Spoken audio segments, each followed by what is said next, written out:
कहानी की शुरुआत में बताया जाता है इंसानों ने बहुत ज़्यादा तरक्की कर ली और स्पेस में भी डीप जाने लगे, जिस वजह से उन्हें और भी कई सारे प्लैनेट की खोज की जहां पर जीवन था। लेकिन धरती पर वर्ल्ड वॉर शुरू हो गया, जो कि थर्ड वर्ल्ड वॉर था, जिसमें न्यूक्लियर बम का यूज किया गया।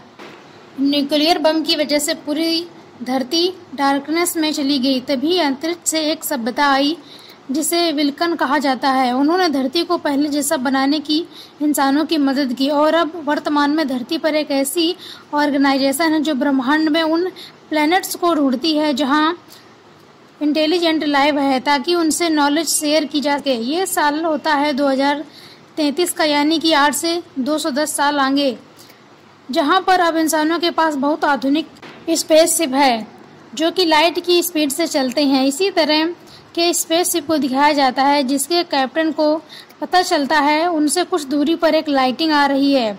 इसी चीज़ की इन्वेस्टिगेशन करने के लिए स्टॉर्म वो अपने स्पेसशिप को उस लाइटिंग स्टॉर्म तक ले जाते हैं और तभी उसके अंदर में से एक बहुत बड़ा स्पेसशिप बाहर आता है जो कि रोमुलन है।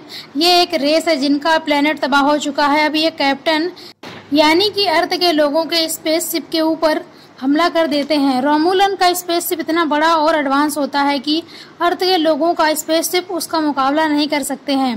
रोमुलन के स्पेसशिप का जो फास्ट कैप्टन होता है वो इंसानों को स्पेसशिप के कैप्टन से कहता है कि मैं तुमसे मिलना चाहता हूँ। इसके बाद कैप्टन अपने फर्स्ट ऑफिसर को स्पेसशिप के कैप्टन बनाकर खुद रोमुलन के स्पेसशिप के पास जाता है, जहाँ पर उससे कई सवाल पूछे जाते हैं जिनके जवाब वो नहीं देता है तो सीधे उसे मार दिया जाता है। ये बात इंसानों को पता चल जाती है और अब जो इंसानों के स्पेसशिप का कैप्टन होता है उसे कोई ना कोई फैसला लेना होगा।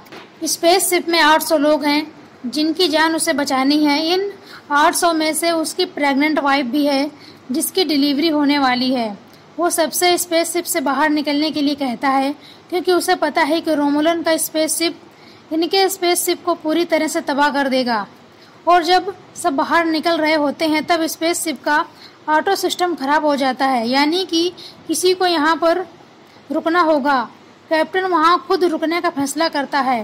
इसी दौरान कैप्टन को पता चलता है कि उसकी वाइफ ने एक बच्चे को जन्म दिया है। ये सुनकर वो बहुत ही इमोशनल हो जाता है और बेटे का नाम जेम्स रखता है।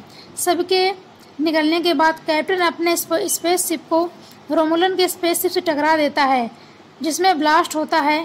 कैप्टन की डेथ हो जाती है, लेकिन उसने अपनी जान देकर 800 लोगों की जान बचा ली। 17 साल बीत जाते हैं, जहां पर हमें स्पोक नाम के लड़के को दिखाया जाता है। उसके पिता एक विल्कन थे जिसने इंसानों को बचाने में उनकी मदद की थी, लेकिन उसकी माँ एक इंसान थी।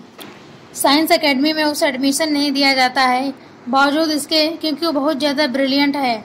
इससे उसको बहुत दुख होता है, इसलिए स्पोक स्टारफील्ड को ज्वाइन कर लेता है जो कि इंसानों का है।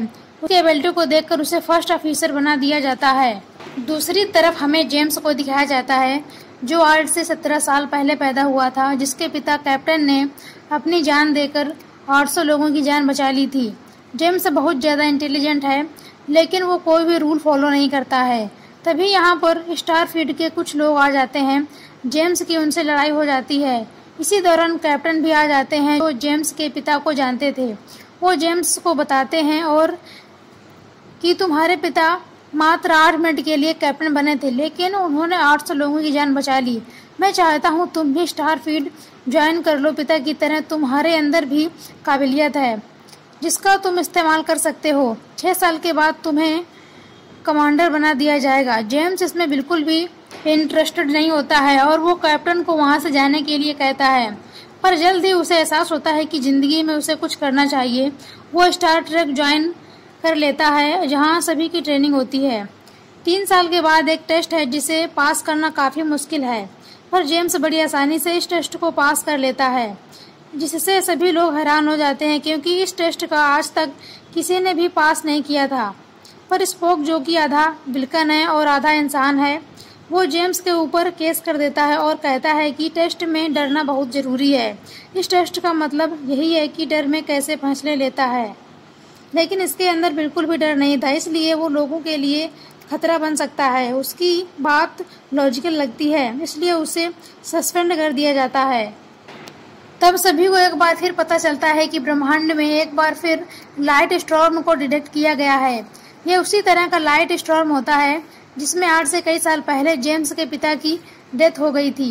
यहाँ पर जितने भी लोग होते हैं उन सभी को स्टार ट्रेक के मिशन पर भेजने की तैयारी की जाती है, पर जेम्स को डिस्क्वालीफाई कर दिया जाता है, यानी कि एडमिशन पर नहीं लिया जाता है। जेम्स के साथ जो डॉक्टर होता है वो उसका दोस्त भी है, जो जानबूझकर उसे इंजेक्ट करता है, जिससे वो बीमार हो जाता है। फिर वो कहता है कि मैं अपने पेशेंट को अकेला नहीं छोड़ सकता, मुझे जेम्स को भी साथ लेके जाना होगा। और जेम्स को परमिशन मिल जाती है। वो सब के सब स्पेसशिप पर जाते हैं, जिसके कैप्टन पाइक होते हैं। वे वही कैप्टन होते हैं जो जेम्स को एकेडमी में ज्वाइन करने के लिए कहा था। कैप्टन सबको बताते हैं कि विल्कन प्लैनेट से हमें एक लाइट स्टॉर्म को डिटेक्ट किया गया है, इसलिए विल्कन प्लैनेट ने हमसे रिक्वेस्ट की है हम इसकी जांच पड़ताल करें। विल्कन प्लैनेट पर जितने भी लोग हैं उन्हें बचाकर निकाल लें।